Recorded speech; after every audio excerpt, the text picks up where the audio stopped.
बंधु राति पाखापाखि 12टा हेलाणी मु आपण मानक सहित एक गुरुत्वपूर्ण एवं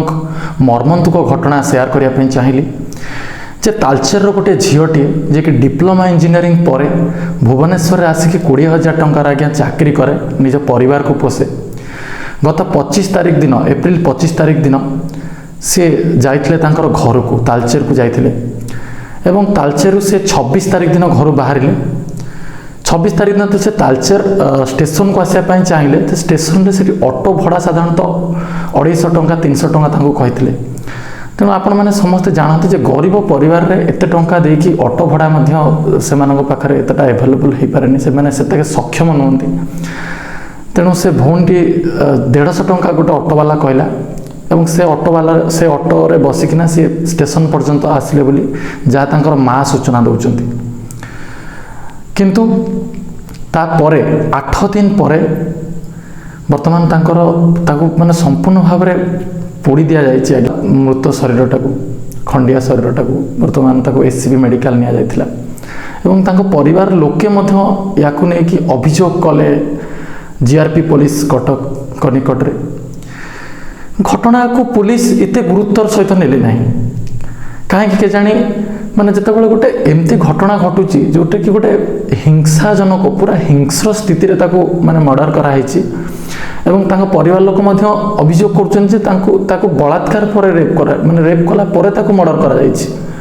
किंतु एमतिया गोटे घटना बेले एसपी एवं पुलिस प्रशासन या परे सेतेटा गुरुत्व दौनांती जेते के संवेदनशील एवं गुरुत्वपूर्ण प्रसंग एटा। आज 8 दिन परे सब वर्तमान पर्यंत मिलूची 8 दिन हैला से माने तमाम खोजुचंती पाउनांती। तेणु शुणा मिलूची जे आपण चिंता करंतु पुलिस एठी संगे संगे तांको परिवार लोकन को ताना मारुची कौन ना झील संगे आ गोटे किए पिला भी थिला। आज समाजटा एमती गलानी बंधु जे जेकोसी झीलटे जदि माने हजि जाउछि किंबा कोठी टिके रहि जाउछि किंबा कोनोसी गोटे केस होउछि किंबा गोटे आत्महत्या जनित गोटे किछि भी गोटे होउछि गोटे झील सहित डायरेक्टली पुलिस एई कथा भाबुछि जे गोटे को पिला सहित बोलछि से किंबा को गोटे पिला ता सहित अछि। पुलिस रो काम होउछि इन्वेस्टिगेशन करबा बिफोर इन्वेस्टिगेशन एमती सब मंतव्य दबा गोटे परिवार कथा चिंता कले थरे कौन बीतुथो तांको सहित जितेबाला से गोटे माने खानबीन अवस्था जितेबाला से झीलटी को तार शवटी को पाउछंती से बाप माँ को हृदय किभଳି विचलित होथो एवं सेही समय पुलिस एभଳି ताना मारछि। आम आज्ञा कटक जीआरपी पुलिस सहित तमाम पुलिस प्रतिनिधि मानक अनुरोध करुछु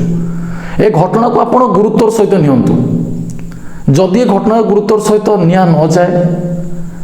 केवल आम भली जो माने ये सब घटना को निंदा करती घटना विरुद्ध स्वर उठाती से जगह छिड़ा होती से नुह ये घटना को जिते बाट पर्यंत जाई हबो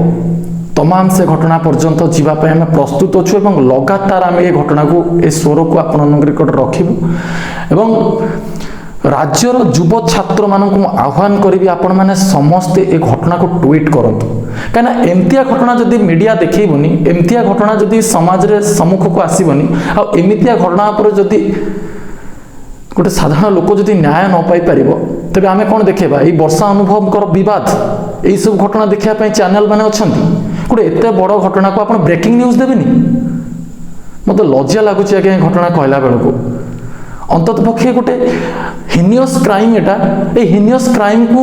गोटे नॉर्मल स्टेज रखा जाइए ए पर्यंत। आपण मानको प्रत्येक को आम अनुरोध करूँ जे ए घटना पर आप किसी ना किसी निजर मंतव्य रखु एवं से परिवार पाखरे जो किसी मु देखुली आज जे किसी भाई मैंने पहुँची आज एससीबी मेडिकल रे से हृदय साधुवाद जनाऊँ आज्ञा एवं ता सहित जो मैंने तालचेर अच्छा से माने निश्चित ये परिवार पाखरे पहुँचा चेष्टा करूँ आम चेष्टा करूँ निकट में पहुँचापी जहाँ जेते पर्यंत आम जापर निश्चित भाव में अंतत पक्षे भूल को विरोध करवा सत को सामना करने साहस टे दबा एवं ता सहित जो न्याय पाइबापी जो